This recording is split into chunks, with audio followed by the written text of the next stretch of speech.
DJ छोटू राजा, DJ छोटू राजा, DJ छोटू राजा,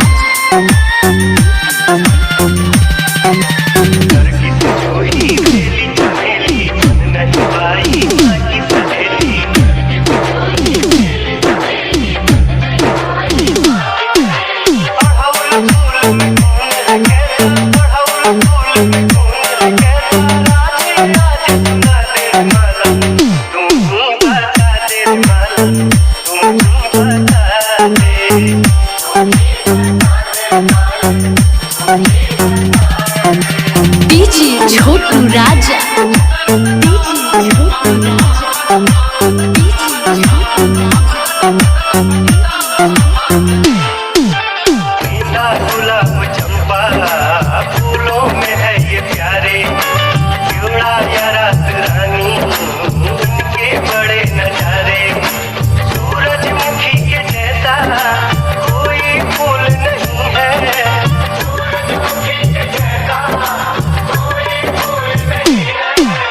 इतना प्यारा कमल भी माँ को पसंद नहीं है, माँ को पसंद नहीं है। मालूम तुम ही बता दे, मालूम तुम ही बता दे।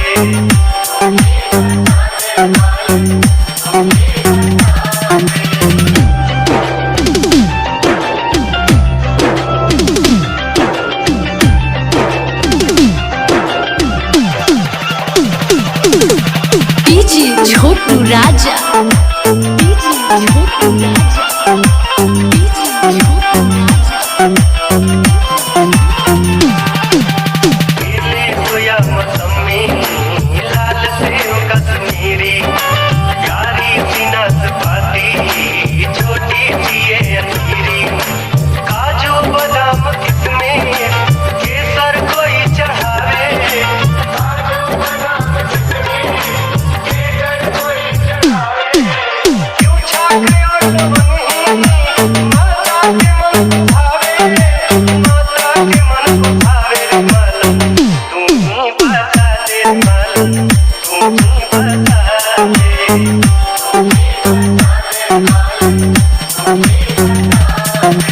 डीजे छोटू राजा, डीजे छोटू राजा, डीजे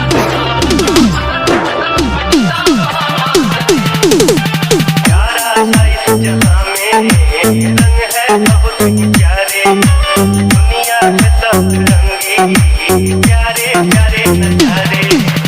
हरा हो या गुलाबी, नीला हो या हो पीला, हरा हो या गुलाबी, नीला हो या हो पीला। माँ को पसंद न जाए लेकिन लाल रंग ही नीला, लाल रंग ही नीला।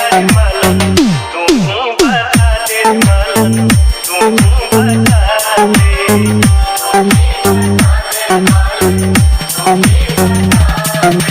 घर की सजोई बेली चमेली बन नहीं पाई माँ की सहेली।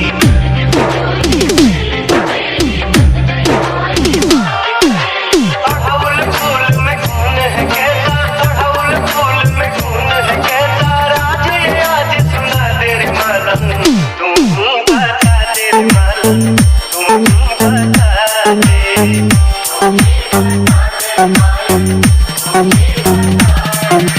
डीजे छोटू राजा, डीजे छोटू